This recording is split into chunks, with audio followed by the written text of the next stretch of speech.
ওষুধ, bandage, plaster, এক্সপ্লেট সব মিলিয়ে হয়েছে 50 টাকা 10 আনা। ওটা আপনি ডক্টর বোসকে দিয়ে দেবেন, কারণ চাকরির শর্ত অনুসারে ফিস বলে কিছু নেবার অধিকার আমার নেই। আপনি ভাববেন না কোনো দিক দিয়ে আমার ঠকা হবে না। আচ্ছা, নমস্কার। কাল রাতে রুনুর হাত ভাঙা নিয়ে মল্লিকা এসেছিল? হ্যাঁ। তা আমাকে একবার খবর দেওয়াটা প্রয়োজন বোধ করেনি? না না, সে বোধ কত বড় লোক তা জানেন? বাড়ি কদ্দূর থেকে তাই তো মনে হলো। তার নাতির হাত ভাঙাটা আমাদের কাছে কত বড় রেসপন্সিবিলিটি সেখানে আপনার আছে? আপনার কুলি কাবারি নয়। একটা কুলির হাতে যতগুলো হাত, শ্রীপতি বাবুর নাতির হাতেও ঠিক ততগুলো হাত। ডাক্তার হিসেবে আমার কাছে দুটোই সমান। খুব আছে। না হয় ডক্টর চ্যাটার্জি, শ্রীপতি বাবুর নাতির হাত ভাঙার চাইতো একটা কুলির হাত ভাঙার দায়িত্ব অনেক বেশি। তাকে হাত দিয়ে কাজ করে খেতে হবে, আর শ্রীপতি বাবুর নাতির যা না হলেও চলবে।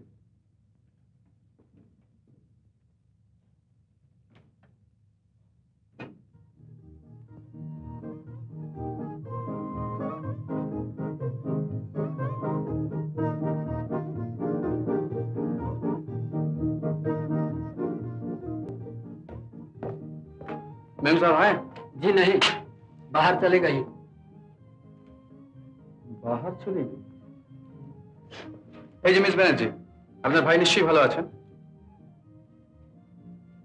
ভালো, কিন্তু কিন্তু কি? রুনু তো এখানে নেই। নেই? আমি ডক্টর চ্যাটার্জির সঙ্গে রুনুকে মাত্র কলকাতা পাঠিয়ে দিলাম। ও, ডক্টর মুখার্জি, আপনি কিছু মনে করবেন না। দেখুন, ডক্টর চ্যাটার্জি আমাকে বললেন। বুঝতে পেরেছি। ডক্টর চ্যাটার্জি বললেন কম্পাউন্ড ফ্র্যাকচার। যদি হাতটা ভালোভাবে সেট না হয় তাহলে সারা জীবনের মতো। আমি সেই শুনে কিছুটা নার্ভাস হয়ে গিয়েছিলাম। স্বাভাবিক, তবে নার্ভাস না হলেও পারতেন। আচ্ছা চলি, নমস্কার।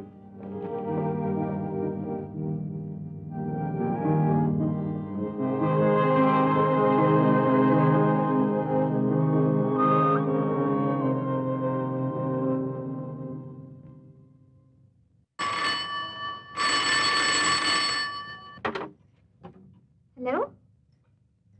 Uncle? Yes? Yes, speaking. Hello? কে রুনু? কি খবর? খুব খারাপ খবর রে দিদি। খারাপ খবর মানে? ডক্টর জয়ন্ত মুখার্জি একেবারে হাতুড়ে আগাগোড়া ভুল সেট করেছে। হাতটা আবার ভেঙে জুড়তে হবে, বোধহয় অপারেশনও করতে হতে পারে। সর্বনাশ। সর্বনাশ বলে সর্বনাশ, হাতটা একেবারে জন্মের মতো ছোট হয়ে গেল রে। ডক্টর চ্যাটার্জি তো তাহলে ঠিকই বলেছিলেন। তোকে কে দেখলেন কে? বোন সার্জারিতে সবচেয়ে বড় যিনি, সেই কর্নেল চৌধুরী। ডক্টর মুখার্জিকে নিশ্চয়ই যাতা বললেন? বললেন না, খুব যাতা বললেন। আমার তো দুঃখ হচ্ছিল তুই শুনতে পেলি না বলে। কি বললেন? বললেন যে এমন ভাবে সেট করেছেন যে তিনি নিজে করলেও এর চেয়ে ভালো সেট করতে পারতেন না। যা, সত্যি? হ্যাঁ রে, আরো বললেন যে ডক্টর মুখার্জি তার একজন খুব প্রিয় ছাত্র ছিলেন, অনেক মেজর অপারেশন করেছেন সাকসেসফুলি। তবে এতটা নার্ভাস না হলেও পারতেন। হ্যালো হ্যালো দিদি, এই দিদি। হ্যাঁ হ্যাঁ হ্যাঁ হ্যাঁ হ্যাঁ, বল।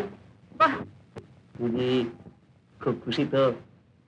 নিশ্চয়ই খুব খুশি হয়েছি তোর হাতটা ভালো করে সেট করেছেন বলে। তবে আরো খুশি হতাম যদি ডক্টর মুখার্জি একটু ভদ্র হতেন। সে যাই বল দিদি, আমরাই দোষ করেছি ওর কথা অবিশ্বাস করে। আমাদেরই তো ওর কাছে লজ্জিত হওয়া উচিত। হয়তো ঠিকই বলছিস। শোন, কবে আসছিস?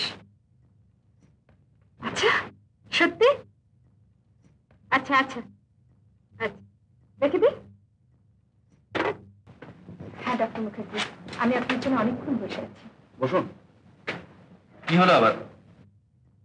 কিছু হয়নি, রুনু ফোন করেছিল। কর্নেল চৌধুরী রুনুকে পরীক্ষা করেছেন।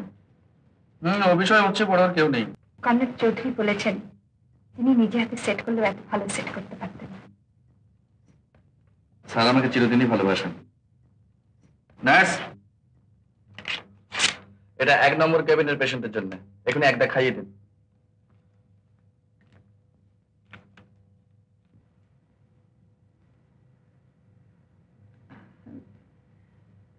ডক্টর মুখার্জি, আমি আপনার কাছে এসেছি আমার আন্তরিক কৃতজ্ঞতা প্রকাশ করতে। কৃতজ্ঞতা কিসের জন্য বলুন তো? আপনি রুনুর জন্য যা করেছেন তার জন্য আপনার কাছে ঋণ যথেষ্ট। ও,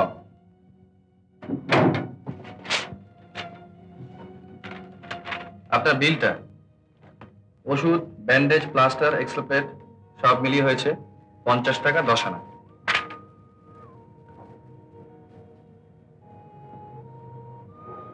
আর সেদিন আপনি সারা রাত জেগেছিলেন, তার জন্য নিশ্চয়ই আপনার কিছু পাওনা হয়েছে। ওটা আপনি ডক্টর বোসকে দিয়ে দেবেন, কারণ চাকরির শর্ত অনুসারে ফিস বলে কিছু নেবার অধিকার আমার নেই। এত বড় কেস করার পরেও আপনার কিছু পাওনা নেই? আছে। আপনার এই 50 টাকা 10 আনা ওষুধের বিলের 10%, দ্যাট ইজ 5 টাকা 1 আনা, আর আপনার কৃতজ্ঞতা যেটা নগদ দিলেন। আপনি ভাববেন না কোনো দিক দিয়ে আমার ঠকা হবে না। আচ্ছা, নমস্কার।